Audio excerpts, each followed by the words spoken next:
তোমার আজকে তো সরস্বতী পুজো, তো দিনগুলো কেমন যাচ্ছে আজকে?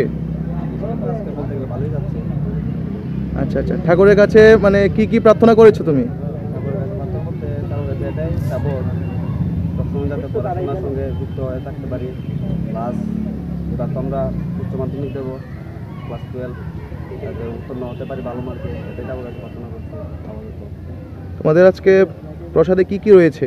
আমাদের আজকে প্রসাদে রয়েছে, প্রথমত আমরা তো যখন সকালে পূজা হয়েছিল তখন আমরা এক মাকা প্রসাদের আয়োজন করেছিলাম। পরবর্তী সময়ে আমাদের খিচুড়ির ব্যবস্থা হয়েছে, খিচুড়ি সঙ্গে থাকবে আলু ভাজা, প্লাস লাস্টের দিকে পায়েস থাকবে। এটাই না? তোমাদের স্কুলের নামটা একবার বলে দাও। গভর্নমেন্ট ক্লাস কোন? নমস্কার।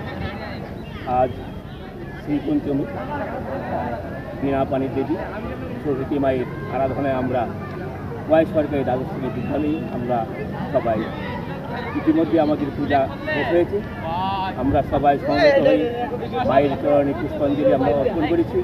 ছাত্রছাত্রীরা সবাই মিলে এই পুষ্পাঞ্জলিতে অংশগ্রহণ করেছি। আমরা যে সমস্ত শিক্ষক শিক্ষিকারা আছেন সবাই পূজা অনুষ্ঠানে উপস্থিত হয়ে মায়ের আরাধনায় তারা ব্যস্ত ছিলেন।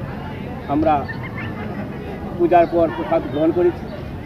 আমাদের মায়ের আরাধনায় যেরকম সকাল এবং দুপুর উভয় বিভাগের ছাত্রছাত্রীরা মিলে এবং শিক্ষক শিক্ষিকাগণরা মিলে আমাদের সেই পূজার আমরা করতে চলেছি।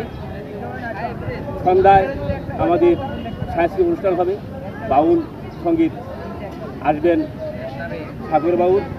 পাশাপাশি অত্র এলাকার যে সমস্ত ভক্ত মায়েরা আছেন সবার উপস্থিতি আমরা কামনা করি, সবার সুখ সমৃদ্ধি কামনা করি। সবাইকে আবারও নমস্কার জানিয়ে আমার আলোচনা এটাই শেষ করলাম। সবাইকে